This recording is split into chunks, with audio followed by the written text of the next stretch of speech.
Good morning. Which would you rather hold in your hand, a stone or a screen? A stone made of earth, having descended from glacial rock, volcano, a seabed, has been smoothed over the years, winded down, honed to the size of a palm of a pocket. They are like miniature pieces of the universe, solid, seemingly unchanging, a longer lifespan than we have, something that has been before us and will go on after. Screens, made of materials mined from the earth, pulled out, teched up, electric and buzzing. There is no stillness in a screen. I remember the first time that I used a touchscreen device. It was amazing. You pulled this little cartoon back to the side and let it fly, knocking over piles of crates. Right?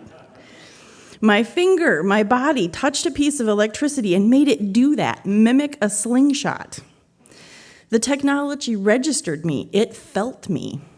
It's still kind of amazing. But even so, I don't think of it, even though it's made of minerals plucked from in deep places, as alive. How odd, isn't it? It moves, it registers my touch, but it's not alive. It's very convincing, but it is not alive.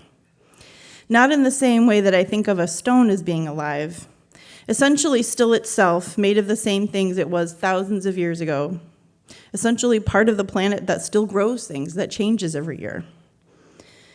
And screens don't last that long. I can't even fit the same cords into an old phone. If I could, the battery wouldn't work because it wouldn't hold a charge. And if it did, the apps wouldn't work because they'd be outdated. And if they did, they wouldn't for long because it's an old operating system. And a rock is just a rock. It's always going to be a rock. I can put it on my nightstand, on my desk, forget it under the couch, and find it a year later, covered in dust and God knows whatever else lives under there. And I can have water run over it, and it'll be just as new and just as ancient as it always was. Actually, a little tiny bit more so. Stone or screen? It is a question, or it can be. Which do you want to hold? When we adults, I'm going to say Gen X and older, don't like a company, we boycott it. We refuse to buy from it like our parents might have, a simple gesture to put our money where our mouth is. But did you know that kids do that too? Except they delete apps. Don't like this payment option because that social media mogul owns it? Delete it. Did you just gasp a little bit? It makes my heart stutter to think of deleting an entire app and all the stuff in it. All the photos and the conversations. Gen Z is much better poised to be adults with a screen than I am. Those kids who first grew up with them as phones, cameras, video games, the gambit. They will make a choice that seems completely mired to me. They use those screens like I do my wallet to carry money. A screenshot sent via a messaging app is the new, here, I cut this newspaper article out for you. I'm not even sure how much my son uses it as a phone. He might even call it something else. In another 5 years, everybody probably will. Phone only makes sense if you still remember phones and what they're used for. But a rock is just a rock. Screen or stone? Burden or breath? Which brings you comfort and which gives you dread? I bet I can guess. And it's funny to me that a little thing seems like less of a weight than the other. We are embroiled, sucked, and entrenched, and these kids, they know how to disentangle themselves. I need to carry a smooth stone in my pocket, a reminder weight. But it could be simpler. Try this. Are you willing to humor me for a minute? Use your phone as a phone or a camera, only. Put your phone on the kitchen counter and leave it there, like a phone. For a more realistic experience, plug it in. Use the corded version, right?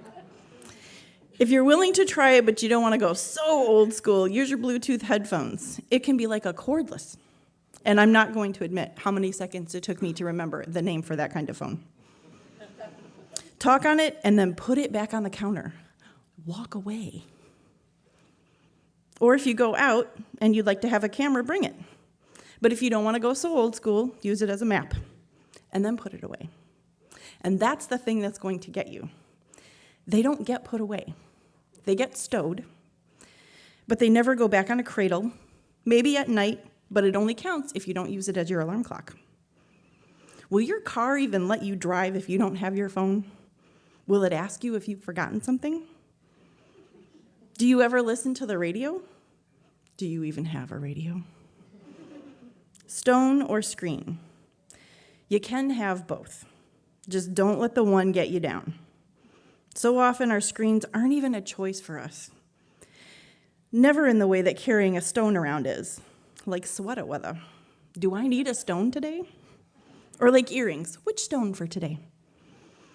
Stone or screen is just another way to remind yourself of your choice. Never forget that your participation is necessary. You are not mindless. It's a pretty fancy electric thing, but it's still no rock.